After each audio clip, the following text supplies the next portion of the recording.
I just want to be quick with the bestiality thing. I had a friend who used to text me, a bunch of funny pictures and stuff.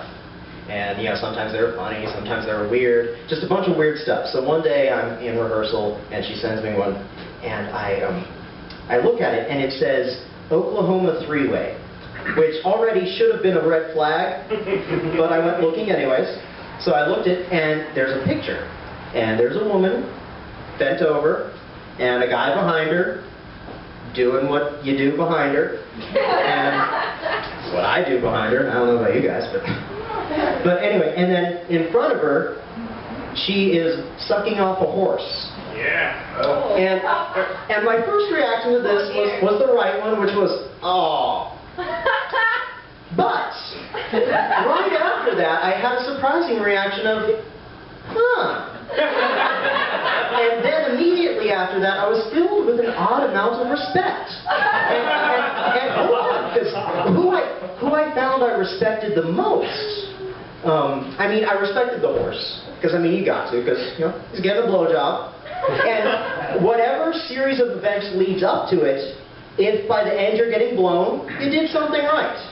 So there you go. Good job, horse. And I had a lot of respect for the woman because, she wasn't flinching at all. She was taking that like a pro, and, good job to her. That's commendable. But the person I had the most respect for was the guy. And here's the reason why I think that is. Because I'm a pretty confident guy. I'm pretty comfortable with what I've got down here. I know that I've got what it takes to satisfy 10 out of 9 women. Yes, 10 out of 9. Every woman is so satisfied she has a ninth of a woman left over. But in my most confident, cocky days, I can never be strolling about and find a woman filleting a horse. You like that one, filleting? Yeah. Yeah, a little technical there. I can never find a woman sucking down a horse and think to myself, you know what? I bet I've got something to offer her. I bet she'll be quite satisfied with what I'm bringing. There's an opening and I'm going to fill it. I don't get it. So, but anyways, I realize I'm too neurotic for porn. I am. It doesn't work, because, let's start off. There's the straight porn, and already that's done for me, because I don't care to look at dicks. And this isn't a homophobic thing. I have lots of gay friends. In the theater you kind of have to. And I even like when gay guys compliment me, because, it needs a little more than women. They have higher standards. But apparently in the community, I'm what's called a bear. So it's not a gay thing, it's just dicks are weird. They're sticking out of nowhere, and they look all awkward, and it kind of seems like they don't belong at all. Dicks are like the Gary Busey of body parts. I wish I came up with that joke on my own. I actually took a picture of my dick and uploaded it in one of those celebrity look-alike, and a picture of Gary came up. And in his defense, though, it was kind of an odd picture. He was wearing a turtleneck and going like this. But anyways, so straight porn is out. And lesbian porn is so depressing to me. I am the only man in the world who isn't turned on by 2 women going at it. When I see 2 women getting hot and heavy, the only thing I can think is, well, there's 2 other people getting more pussy than me. And then the last thing that's left is just solo porn. That's a woman just, going at it at herself, and she's flailing and screaming, and everything's working great, and that's the most depressing of all, because why would that woman even leave the house? She doesn't even need a man at all. Oh, it doesn't work.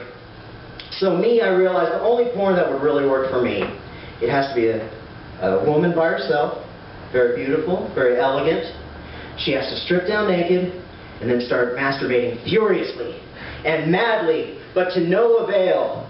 She keeps pleasuring herself in every manner she can think of, every toy, every lube, every kind of sensation, but none of it is working. It's just frustrating masturbation that is leading nowhere. And she is wailing to the skies, oh why? Why is none of this working? If only there was a pudgy Wolverine who could come in here, a real-life Mario who could walk through that door and and satisfy me to the extent and to the peaks that I need so sorely and cannot attain through any other methods.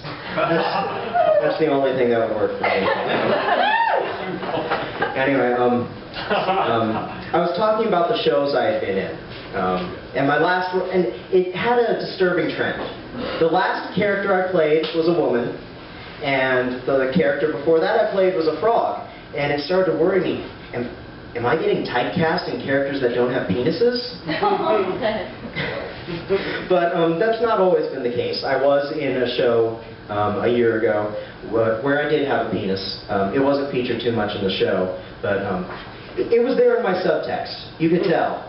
It's the things I'm not saying that lead to the fact I had a penis. But anyway, this show was called Fantastics. It's a musical, and I had the lead role. I was the lead romantic role, and I was singing, and I was so excited. This was going to look great on my resume. And all this excitement instantly dissipated when I got to the first rehearsal and found out that my leading lady was 16. Not even 16. She was 15, almost 16. And this worried, no. Horrible people.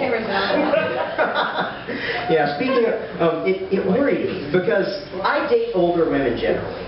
So dating a woman my age is already kind of weird, and dating a woman who's just legal is really weird. So now I have an intimate romantic scene with a 16-year-old, and that was really getting to me, what she eventually was. I'm trying to save face here.